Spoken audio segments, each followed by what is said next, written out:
Welcome to Manju cooking wonders. నేను మీ మంజు. ఈరోజు మన వీడియోలో గోంగూర చికెన్ బిర్యానీ మా హస్బెండ్ చేత చేపిస్తున్నానండి. మా హస్బెండ్ చాలా బాగా చేస్తారు. ఎప్పుడు ఒకేలాగా చికెన్ బిర్యానీ కాకుండా అప్పుడప్పుడు ఇలా గోంగూరతో చికెన్ బిర్యానీ చేసుకోండి. చాలా టేస్టీగా ఉంటుంది. చూస్తుంటేనే నోరూరుతుంది కదా. ఇంకెందుకు ఆలస్యం, లేట్ చేయకుండా వీడియోలోకి వెళ్ళిపోదాం రండి. ఇక్కడ నేను 1 కేజీ చికెన్ తీసుకున్నానండి. అన్ని లెగ్ పీసెస్ తీసుకున్నాను. దీన్ని శుభ్రంగా కడిగేసుకొని ఇందులో ఉప్పు, పసుపు, కారం, ధనియా పొడి, జీరా powder, biryani masala, chicken masala, 1 spoon అల్లం వెల్లుల్లి పేస్ట్, కొద్దిగా నిమ్మరసము, పెరుగు వేసుకొని ముక్కలకి ఈ మసాలా అంతా బాగా పట్టేలాగా కలుపుకొని దీన్ని ఒక 30 మినిట్స్ పాటైనా పక్కన పెట్టేసుకోవాలి.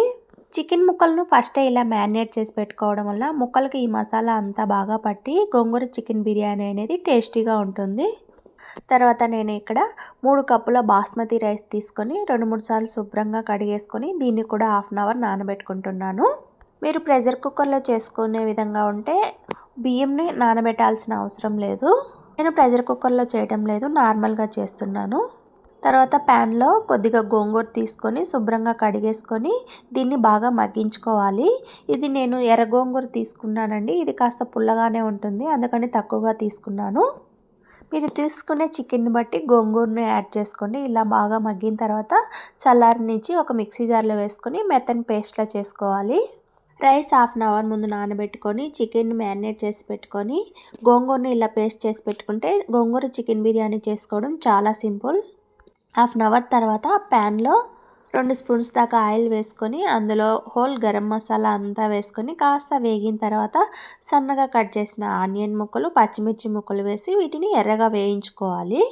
ఈ ఆనియన్ ముక్కలు కాస్త ఎర్రగా వేగిన తర్వాత ఇందులో 1 స్పూన్ అల్లం వెల్లుల్లి పేస్ట్ వేసి పచ్చి వాసన పోయేంత వరకు వేయించుకోండి. ఇప్పుడు ఇందులో నేను 3 మీడియం సైజ్ టమోటాలను ఇలా చిన్న ముక్కలుగా కట్ చేసుకొని వేసుకుంటున్నాను.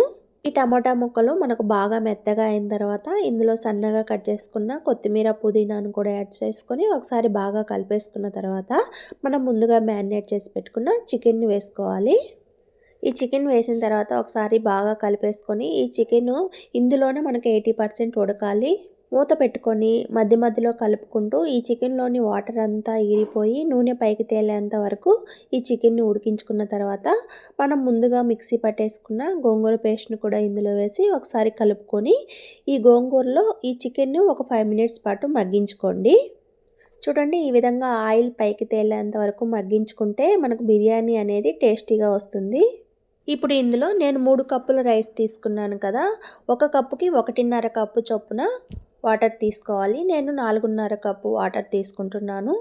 ఇందులో రుచికి సరిపడినంత సాల్ట్ వేసుకొని ఒకసారి బాగా కలిపేసుకున్నాక మూత పెట్టేసి ఈ వాటర్ బాగా రోలింగ్ బాయిల్ అవ్వాలి.